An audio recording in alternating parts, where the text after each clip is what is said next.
The health crisis of the past year and a half has impacted every aspect of our lives, but perhaps nothing was as affected as an industry quite like cruising.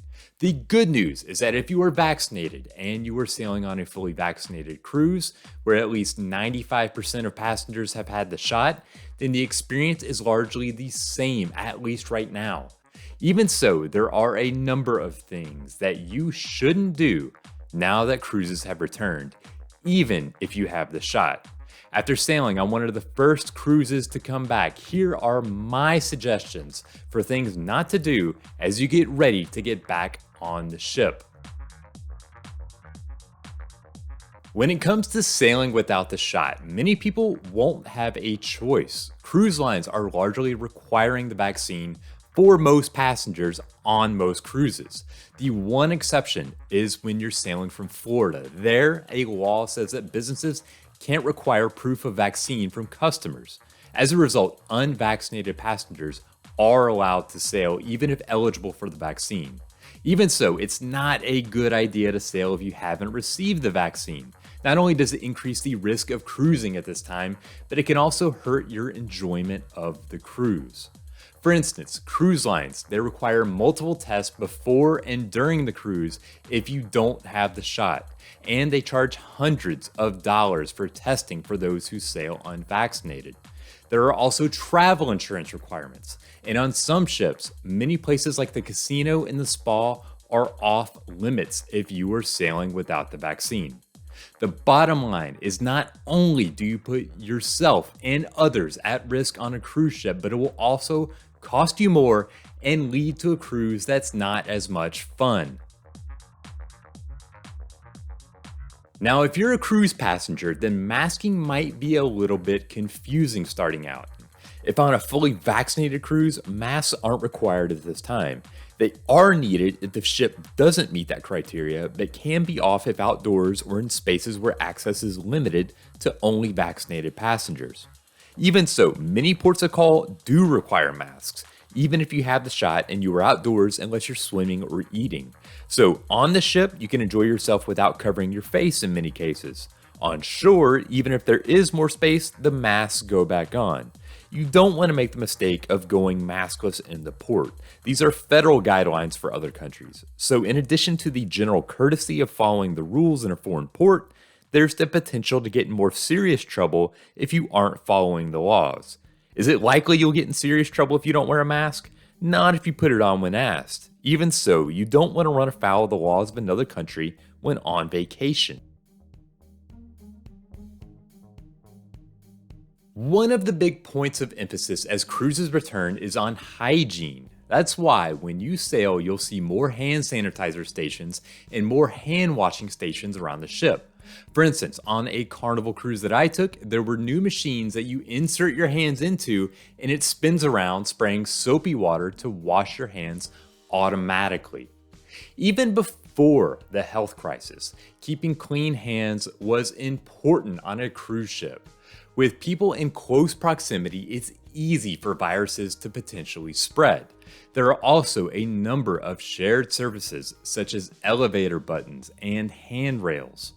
With the pandemic ongoing, the importance is greater than ever on keeping your hands clean before and after eating, using the restroom, and after touching shared surfaces. What does your smartphone have to do with cruising? Oddly enough, a whole lot, and you definitely don't want to sail without it. With cruising after the return, many things have gone digital. Now you access what was normally on printed paper via your phone. For instance, you head into the restaurant, and instead of being handed a paper menu, you scan a QR code that's set up on the table to pull up the menu. And instead of having the paper daily schedule delivered to your cabin each night, it's all on the cruise line's app.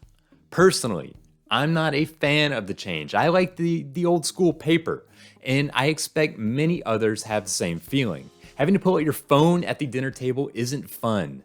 Yes, you can get paper copies of things if you don't have your phone. As well, not every cruise line may do things the exact same. Still, just be sure that you don't forget your phone in your cabin, as you may need it around the ship. If you're sailing unvaccinated, or you are traveling with someone that doesn't have the shot, like a child, then don't expect to be able to easily get off the cruise ship. So far, it seems that private islands are treated as an extension of the ship, as the cruise lines have control and can ensure vaccinations and proper protocols for the vast majority of people there. However, other ports of call will see requirements that people without the shot only can go ashore if they're on approved bubble tours. Simply getting off the ship and heading into port like you used to, it isn't allowed. So if you were thinking that you'd be able to simply walk into port, do some shopping, maybe eat at a restaurant or things like that, that's simply not the case unless you are vaccinated. As I've said, there's some confusing rules regarding masking. If you're on the ship, it's not required when the vessel is fully vaccinated. Off the ship, you have to have it on while in port, despite having more space and potentially having the vaccine when you sail. Another thing to note is that masks are required in cruise terminals. So when you head to the ship on embarkation day, or you get off the ship to head home at the end of your cruise, US federal rules require that you have that mask on. It doesn't matter if you've had the shot or not, everyone has to have the mask. It's the same rule that requires masks in airports and on airplanes that's seen throughout the country, and it has to be followed. As I've mentioned, sailing unvaccinated isn't ideal, but what about kids who aren't eligible for the vaccine? In that case, they can often still sail, but the experience just won't quite be the same for them. For instance, Carnival is sailing with kids clubs closed for kids that are under 12 years old. And if they want to visit ports of call, as I mentioned, it will have to be on a bubble tour, as simply going off the ship to go explore or head to the beach, it's against the rules unless it's a private island. On vaccinated cruises, they can still enjoy the activities on the ship, but the experience is different enough that I'd suggest holding off on longer cruises of a week until things are more normal. Trips of 4 to 5 days, they should be fine, as that's enough time to enjoy the ship without getting bored. Now, on ships where 95% of passengers have the vaccine, life on board is surprisingly similar to what it was before the pause. In these cases, masks aren't required, nor is social distancing. Even so, you shouldn't unnecessarily crowd other people on the ship. In some cases, it's inevitable that crowding will happen.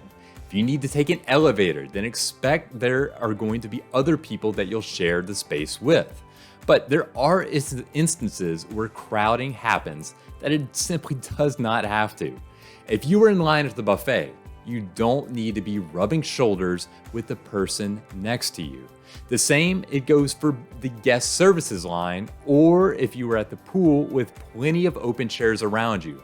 Be cognizant of the space around you and realize that even if you are vaccinated and everyone else is too, not everyone is comfortable being so close to others given everything that has happened in the past year and a half. So you've done exactly what's required. You got the shot and now you're ready to set sail. The last thing you want to do is to forget to bring your vaccine card with you. Think of it as your passport or your birth certificate. You need it with you to set sail. If you don't have proof of vaccination, it could be that you aren't let on the ship and you could lose your fare as a penalty. At best, you'll have to pay up for testing and travel insurance, which could cost you hundreds of dollars and lead to more restrictions on the cruise and in port. What I suggest is attaching the card to your passport or your birth certificate with paper clips so that you can't accidentally forget it at home when it comes time to head to the cruise port. If after everything I've mentioned, you still want to sail without the shot, then in some cases that is allowed. For instance, Royal Caribbean does allow passengers without the shot to sail from Florida, as laws in that state say a business cannot require proof of the shot. But in addition to testing fees and travel insurance requirements, Royal Caribbean sharply restricts where the unvaccinated passengers on the ship can go around the vessel. For instance, on Symphony of the Seas, there are nearly 20 events and areas that are off limits if you don't have the shot. This includes the casino, a number of shows, certain bars, and more spaces around the ship. What you don't want to do is to try to skirt these rules. Cruise lines are serious about health and safety, especially right now as they return to sailing. In addition, federal regulations are behind the protocols that are in place, so cruise lines could get in trouble if the rules aren't enforced. Thank you for watching. I hope this video helped you on what to prepare for as you get back to cruising. Be sure to like and subscribe. If you have any questions or comments, be sure to put them below. And until next time, happy cruising.